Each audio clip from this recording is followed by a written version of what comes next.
One of the main reasons why men don't understand women when it comes to dating is that men have just such a vastly different experience of dating than women do. How do we typically understand another person? How do we empathize with what they're going through?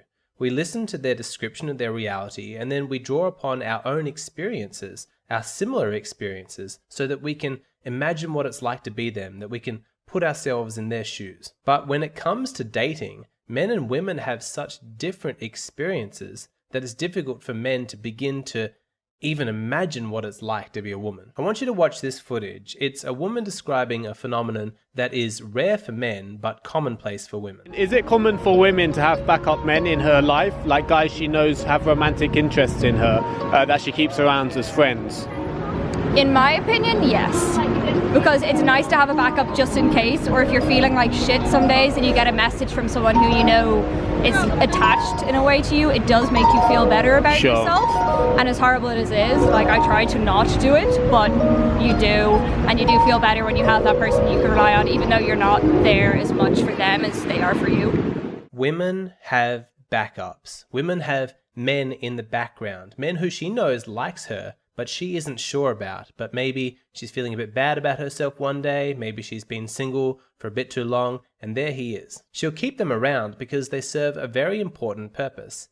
These are the men who have been labeled Plan B. Now, this is incomprehensible to most men because it is just so far from their reality. The idea that there are so many women out there who are just desperate to be with you that you have the luxury of keeping them around, leading them on so that you can have them as backups, is just ludicrous. I'm not saying that it never happens. There probably are some really high value guys out there who have a string of female orbiters. But in those instances, the quality of the women doing the orbiting is never going to be very high. A high quality woman is never going to orbit some guy and be stuck in the friend zone as a backup. Why would she when she has thousands of options? She knows her worth. She knows she's a high quality woman. She'll just move on to some other guy. So even though there are instances where occasionally a man will have some female orbiters, some backup options, it is not a commonplace event. It's quite extraordinary, quite rare. This is why it's hard for men to really understand what it's like for women, because they have no shared experience. They don't understand what it's like in the dating market for women. So even though you may have difficulty believing this because you just have nothing in your personal experiences with which to draw upon to make a comparison,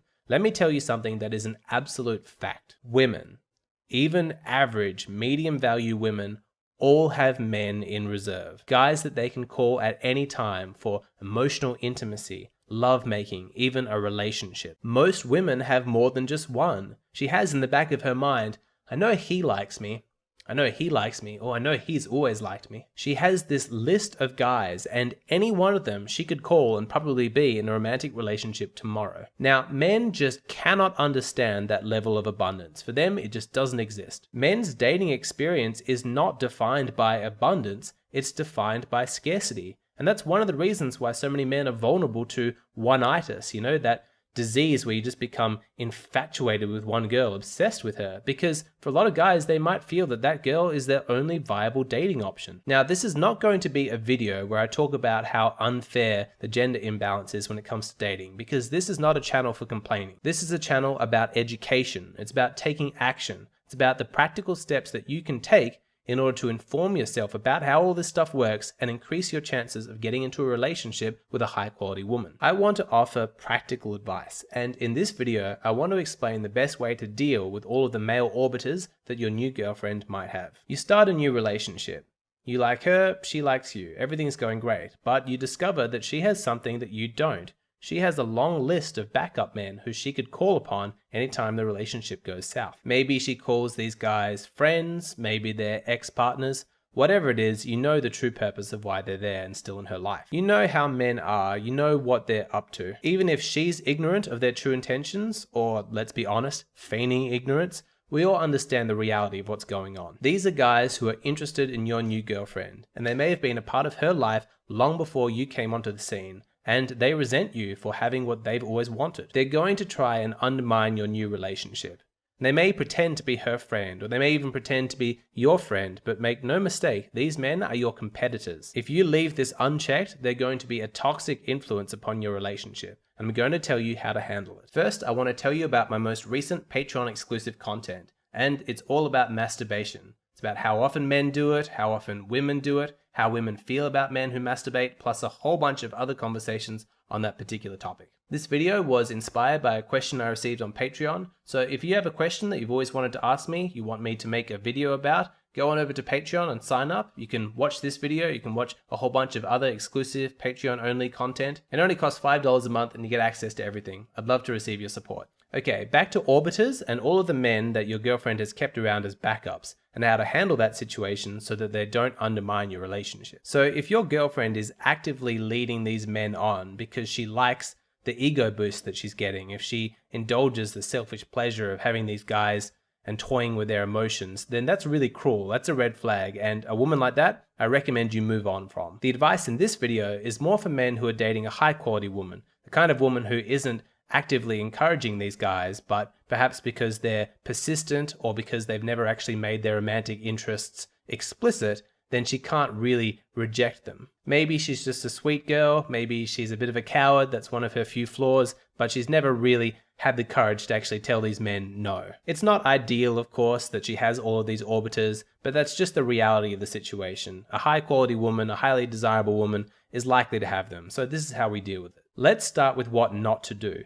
Do not confront these guys directly. That is a terrible idea. I understand that it's frustrating. This guy is liking all of her social media posts. He's texting her all the time. He's offering to be her emotional support. All that sneaky male shit. It's really frustrating. It's really tempting when that guy is face to face with you, acting like he's all nice and innocent, wanting to shake your hand, to just keep your hands to yourself and say, mate, I know exactly what you're doing. You need to cut it out. If you tell him to stay away from your girlfriend, it's going to feel satisfying for a moment, but very quickly it's going to start to fade. The reason is because he has plausible deniability. He can just say, whoa, man, I'm just her friend. I've never made a move on her. And he's probably telling the truth. It's obvious that he has romantic feelings for her, but if he's never explicitly stated that, then he can easily deny your assertions. Now, because you said something, you look like the paranoid one. You look really jealous. You created all this fuss, this drama, this conflict over nothing. Now your girlfriend is angry at you because you were rude to her good friend, and so she's comforting him against the mean new boyfriend that you are. So yeah, it might be satisfying for a moment to openly call him on his bullshit,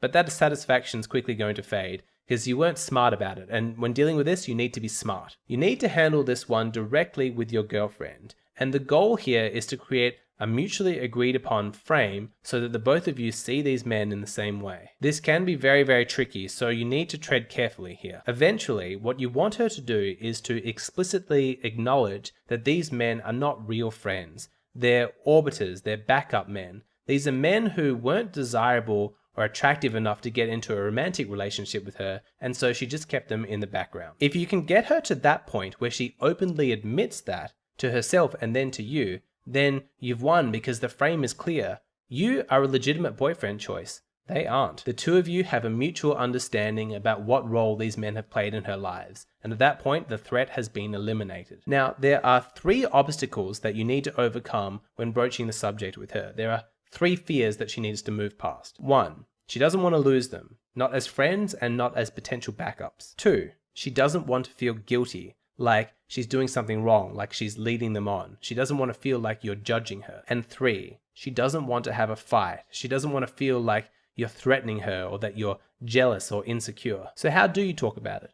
How do you bring this up in such a way that you don't come across as insecure or jealous? If you say to her, why do you keep those men around? Don't you know that they like you?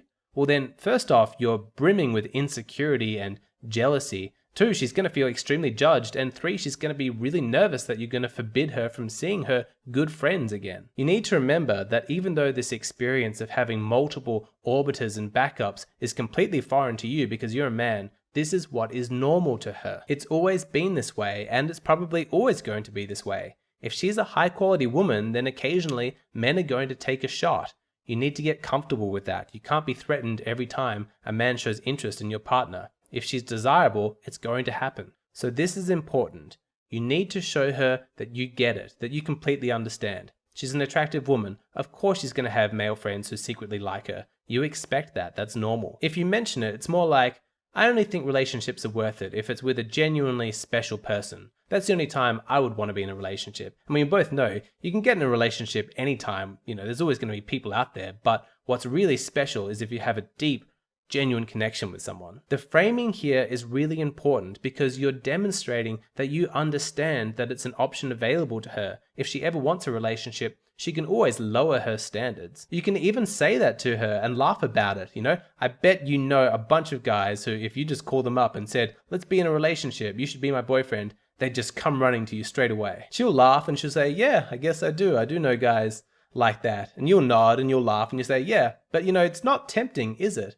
I don't want to be in a relationship with just anybody. I've never been tempted by backup options. I would rather be single than be with somebody who's not high quality. What's good about that framing is that it demonstrates that you're not threatened. You understand her world. In fact, you're a part of that world. The concept of orbiters isn't some foreign experience. It's a shared experience for the both of you. By framing it like this, you reinforce that you're just like her. You're one who is orbited, and you're different from all those other guys. You mention it casually like it's no big deal. The existence of people like that is an unavoidable fact of reality. It's certainly not something worth getting upset about. Now, because you haven't made a big deal about it, you haven't gotten insecure, judgmental, or demanding, you unconsciously give her permission to admit to you what she may not have admitted to herself. Yes, these men are backups. But now the framing is definitely in your favor because it's like, thank God she didn't need to settle for those chumps. Thank goodness you guys found each other. So that's a really good start, but still, there's a little bit more that you need to do. You've framed it correctly and separated yourself from all those other guys so that she can recognize that you're different.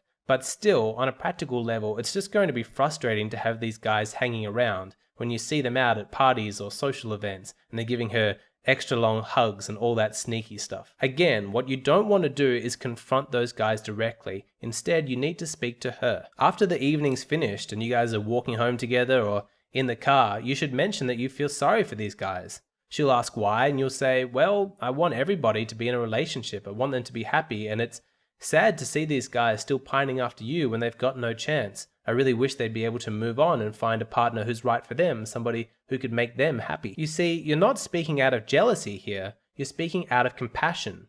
They're not a big enough threat to actually make you insecure, you just feel sorry for them. She'll agree with you, she'll say, yeah, I feel sorry for them as well. And then you can innocently ask her, do you ever worry about being nice to these guys, responding to their texts, letting them do favors to you, that inadvertently you might be giving them some false hope? You're not accusing her. You're not judging her. The two of you are just pondering the possibility that perhaps by her behavior, she might actually not be acting in their best interests. When it's framed like that, any additional contact that she has with these guys, even if it's really friendly, is suddenly going to start to seem quite cruel. I want to be nice to this guy, but actually me being nice to him is what's giving him false hope and preventing him from being able to move on in his life. If she's a high quality woman, her empathy and compassion will kick in here, and she'll start to put some distance in that friendship, starting to limit her interactions with that guy because she recognizes that that's what's right for him. Now, before I finish up, I just want to preemptively address a criticism. Someone might say, Alexander, this is not really honest. This is kind of manipulative. You're just following a script here. Why not just tell her the truth? It is really hard sometimes in these videos for me to get across my point without it seeming as though I am prescribing a certain behavior or a set of behaviors. But that is just the limitation of this format. When I'm speaking to somebody in a private consultation and they're sharing their unique, specific circumstances, then obviously I'm able to tailor my advice a lot more to suit that individual. So don't take what I've said in this video as though it's gospel, as though you need to do step 1, step 2, anything like that. It's just a vague sort of model to give you an idea of what you should be trying to achieve. Obviously, don't be dishonest. Do not share any feelings that you do not actually have. That is manipulative. If you truly are jealous of some of these guys, don't pretend like you're not. You should fix that jealousy. Look inside yourself. Find out what deficiencies you feel with regards to your own desirability, your own self-esteem, and work on that so that you genuinely aren't jealous. So when it comes time to talking to her about this stuff, yes, take this video as a sort of vague guideline, but make sure that you're being authentic. The most valuable thing that you have is your integrity, and you need to maintain that at all costs. Remember, if you want to hear more from me, I've got a whole bunch of additional exclusive content videos available on my Patreon. Just $5 a month, and I would love to have your support. This video is brought to you by Here Be Dragons, the story of a man who embarks on a 6-month experiment into the bizarre world of sugar babies. My full review of the book is in the description box below.